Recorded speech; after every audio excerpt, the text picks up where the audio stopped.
अध्याय 19। एलियाह होरेब पर्वत पर। तब अहाब ने इजेबेल को एलियाह के सब काम विस्तार से बताए कि उसने सब नबियों को तलवार से किस प्रकार मार डाला। तब इजेबेल ने एलियाह के पास एक दूत के द्वारा कहला भेजा, यदि मैं कल इसी समय तक तेरा प्राण उनका सा ना कर डालूं, तो देवता मेरे साथ वैसा ही वरन उससे भी अधिक करें। ये देख एलियाह अपना प्राण लेकर भागा और यहूदा के बेशेरबा को पहुंचकर अपने सेवक को वहीं छोड़ दिया। परंतु वो स्वयं जंगल में एक दिन के मार्ग पर जाकर एक झाऊ के पेड़ के तले बैठ गया। वहां उसने ये कहकर अपनी मृत्यु मांगी, हे यहोवा, बस है, अब मेरा प्राण ले ले, क्योंकि मैं अपने पुरखाओं से अच्छा नहीं हूं। वो झाऊ के पेड़ तले लेट कर सो गया, और देखो, एक दूत ने उसे छूकर कहा, उठकर खा। उसने दृष्टि करके क्या देखा कि मेरे सिरहाने पत्थरों पर पकी हुई एक रोटी और एक सुराही पानी रखा है। तब उसने खाया और पिया और फिर लेट गया। दूसरी बार यहोवा का दूत आया और उसे छूकर कहा, उठकर खा, क्योंकि तुझे बहुत लंबी यात्रा करनी है। तब उसने उठकर खाया पिया और उसी भोजन से बल पाकर 40 दिन रात चलते चलते परमेश्वर के पर्वत होरेब को पहुंचा। यहां वो एक गुफा में जाकर टिका और यहोवा का ये वचन उसके पास पहुंचा, हे एलिया, तेरा यहां क्या काम? उसने उत्तर दिया, सेनाओं के परमेश्वर यहोवा के निमित्त मुझे बड़ी जलन हुई है, क्योंकि इस्राएलियों ने तेरी वाचा टाल दी, तेरी वेदियों को गिरा दिया और तेरे नबियों को तलवार से घात किया है, और मैं ही अकेला रह गया हूं, और वे मेरे प्राणों के भी खोजी हैं। उसने कहा, निकलकर यहोवा के सम्मुख पर्वत पर खड़ा हो। और यहोवा पास से होकर चला, और यहोवा के सामने एक बड़ी प्रचंड आंधी से पहाड़ फटने और चट्टानें टूटने लगीं। तो भी यहोवा उस आंधी में ना था। फिर आंधी के बाद भूकंप हुआ, तो भी यहोवा उस भूकंप में ना था। फिर भूकंप के बाद आग दिखाई दी, तो भी यहोवा उस आग में ना था। फिर आग के बाद एक दबा हुआ धीमा शब्द सुनाई दिया। ये सुनते ही एलियाह ने अपना मुंह चद्दर से ढांपा और बाहर जाकर गुफा के द्वार पर खड़ा हुआ। फिर एक शब्द उसे सुनाई दिया, हे एलियाह, तेरा यहां क्या काम?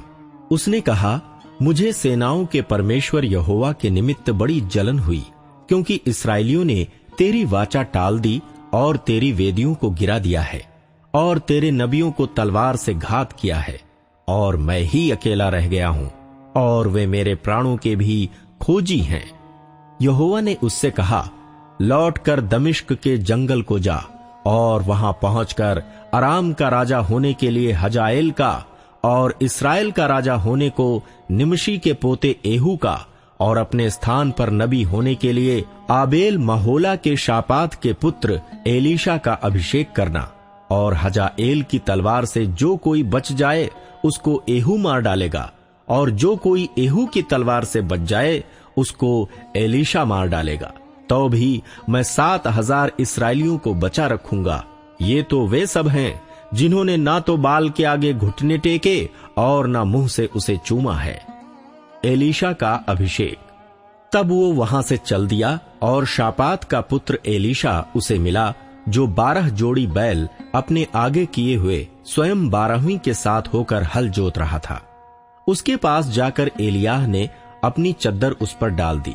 तब वो बैलों को छोड़कर एलियाह के पीछे दौड़ा और कहने लगा, मुझे अपने माता पिता को चूमने दे, तब मैं तेरे पीछे चलूंगा। उसने कहा, लौट जा, मैंने तुझसे क्या किया है? तब वो उसके पीछे लौट गया और एक जोड़ी बैल लेकर बलि किए, और बैलों का सामान जलाकर उनका मांस पका के अपने लोगों को दे दिया, और उन्होंने खाया। तब वो कमर बांधकर एलियाह के पीछे चला और उसकी सेवा टहल करने लगा। अध्याय 20। अहाब की अरामियों पर विजय। अराम के राजा बेन हदद ने अपनी सारी सेना इकट्ठी की, और उसके साथ 32 राजा और घोड़े और रथ थे। उन्हें संग लेकर उसने शोमरोन पर चढ़ाई की और उसे घेर के उसके विरुद्ध लड़ा। तब उसने नगर में इस्राएल के राजा अहाब के पास दूतों को ये कहने के लिए भेजा, बेन-हदद तुझसे यों कहता है, तेरा चांदी सोना मेरा है और तेरी स्त्रियों और बच्चों में जो जो उत्तम हैं वे भी सब मेरे हैं। इस्राएल के राजा ने उसके पास कहला भेजा, हे मेरे प्रभु, हे राजा, तेरे वचन के अनुसार मैं और मेरा जो कुछ है सब तेरा है। उन्हीं दूतों ने फिर आकर कहा, बेन-हदद तुझसे यों कहता है, मैंने तेरे पास ये कहला भेजा था कि तुझे अपनी चांदी सोना और स्त्रियां और बालक भी मुझे देने पड़ेंगे, परंतु कल इसी समय मैं अपने कर्मचारियों को तेरे पास भेजूंगा और वे तेरे और तेरे कर्मचारियों के घरों में ढूंढ ढांड करेंगे और तेरी जो जो मनभावनी वस्तुएं निकालें उन्हें वे अपने अपने हाथ में लेकर आएंगे। तब इस्राएल के राजा ने अपने देश के सब पुरनियों को बुलवाकर कहा, सोच विचार करो कि वो मनुष्य हमारी हानि ही का अभिलाषी है। उसने मुझसे मेरी स्त्रियां बालक चांदी सोना मंगा भेजा है और मैंने इनकार न किया। तब सब पुरनियों ने और सब साधारण लोगों ने उससे कहा, उसकी न सुनना और न मानना। तब राजा ने बेन-हदद के दूतों से कहा, मेरे प्रभु राजा से मेरी ओर से कहो, जो कुछ तूने पहले अपने दास से चाहा था वो तो मैं करूंगा, परंतु ये मुझसे ना होगा। तब बेन-हदद के दूतों ने जाकर उसे ये उत्तर सुना दिया। तब बेन-हदद ने अहाब के पास कहला भेजा, यदि शोमरोन में इतनी धूल निकले कि मेरे सब पीछे चलने हारों की मुट्ठी भर जाए, तो देवता मेरे साथ ऐसा ही वरन इससे भी अधिक करें। इस्राएल के राजा ने उत्तर देकर कहा, उससे कहो जो हथियार बांधता हो वो उसके समान न फूले जो उन्हें उतारता हो। ये वचन सुनते ही वो जो अन्य राजाओं समेत डेरों में पी रहा था उसने अपने कर्मचारियों से कहा, पांति बांधो। तब उन्होंने नगर के विरुद्ध पांति बांधी। तब एक नबी ने इस्राएल के राजा अहाब के पास जाकर कहा, यहोवा तुझसे यों कहता है, ये बड़ी भीड़ जो तूने देखी है उस सब को मैं आज तेरे हाथ में कर दूंगा। इससे तू जान लेगा कि मैं यहोवा हूं। अहाब ने पूछा, किसके द्वारा? उसने कहा, यहोवा यों कहता है, प्रदेशों के हाकिमों के सेवकों के द्वारा। फिर उसने पूछा, युद्ध को कौन आरंभ करे? उसने उत्तर दिया, तू ही।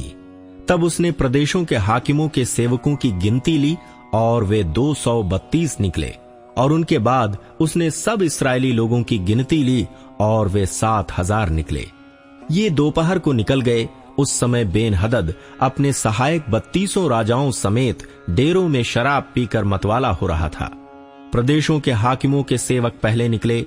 तब बेन-हदद ने दूत भेजे और उन्होंने उससे कहा, शोमरोन से कुछ मनुष्य निकले आते हैं। उसने कहा, चाहे वे मेल करने को निकले हों चाहे लड़ने को, तो भी उन्हें जीवित ही पकड़ लाओ। तब प्रदेशों के हाकिमों के सेवक और उनके पीछे की सेना के सिपाही नगर से निकले और वे अपने अपने सामने के पुरुष को मारने लगे और अरामी भागे। और इस्राएल ने उनका पीछा किया और अराम का राजा बेन-हदद सवारों के संग घोड़े पर चढ़ा और भागकर बच गया।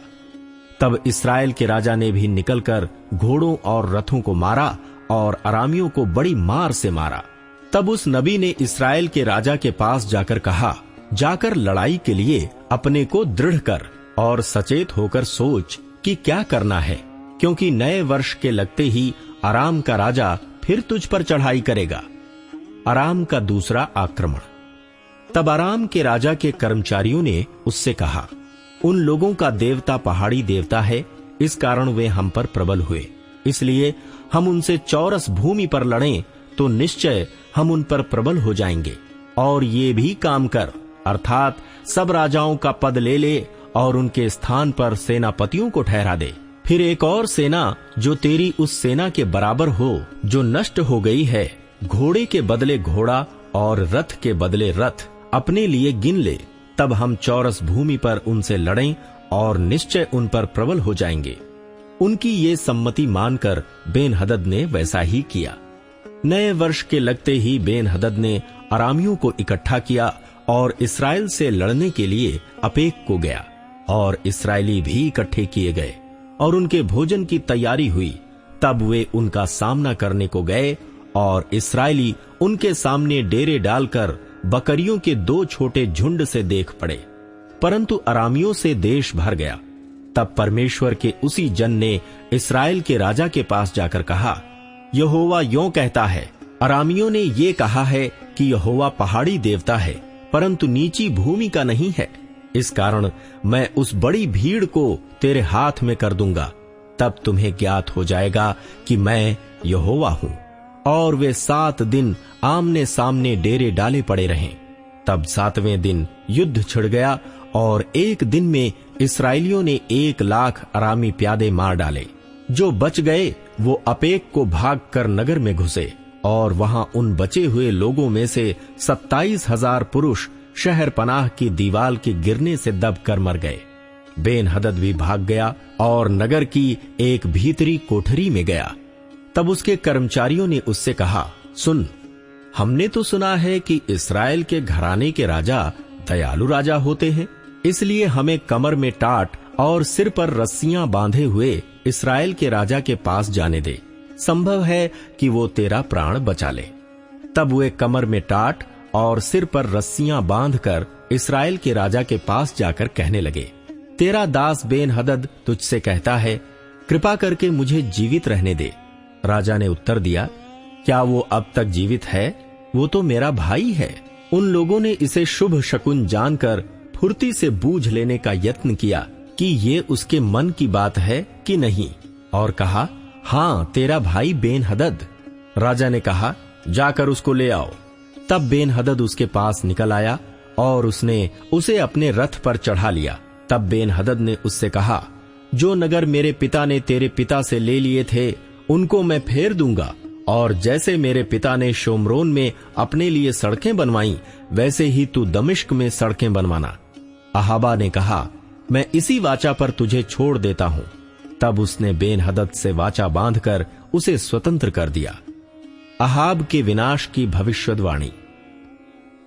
इसके बाद नबियों के चेलों में से एक जन ने यहोवा से वचन पाकर अपने संगी से कहा, मुझे मार। जब उस मनुष्य ने उसे मारने से इनकार किया, तब उसने उससे कहा, तूने यहोवा का वचन नहीं माना, इस कारण सुन, ज्यों ही तू मेरे पास से चला जाएगा त्यों ही एक सिंह तुझे मार डालेगा। तब ज्यों ही वो उसके पास से चला गया त्यों ही उसे एक सिंह मिला और उसको मार डाला। फिर उसको दूसरा मनुष्य मिला, उससे भी उसने कहा, मुझे मार, और उसने उसको ऐसा मारा कि वो घायल हुआ। तब वो नबी चला गया और आंखों को पगड़ी से ढांपकर राजा की बाट जोहता हुआ मार्ग पर खड़ा रहा। जब राजा पास से होकर जा रहा था, तब उसने उसकी दुहाई देकर कहा, जब तेरा दास युद्ध क्षेत्र में गया था, तब कोई मनुष्य मेरी ओर मुड़कर किसी मनुष्य को मेरे पास ले आया और मुझसे कहा, इस मनुष्य की चौकसी कर, यदि ये किसी रीति छूट जाए तो उसके प्राण के बदले तुझे अपना प्राण देना होगा, नहीं तो किक्कार भर चांदी देना पड़ेगा। उसके बाद तेरा दास इधर उधर काम में फंस गया, फिर वो ना मिला। इस्राएल के राजा ने उससे कहा, तेरा ऐसा ही न्याय होगा, तूने आप अपना न्याय किया है। नबी ने झट अपनी आंखों से पगड़ी उठाई। तब इस्राएल के राजा ने उसे पहचान लिया कि वो कोई नबी है। तब उसने राजा से कहा, यहोवा तुझसे यों कहता है, इसलिए कि तूने अपने हाथ से ऐसे एक मनुष्य को जाने दिया जिसे मैंने सत्यानाश हो जाने को ठहराया था। तुझे उसके प्राण के बदले अपना प्राण और उसकी प्रजा के बदले अपनी प्रजा देनी पड़ेगी। तब इस्राएल का राजा उदास और अप्रसन्न होकर घर की ओर चला और शोमरोन को आया।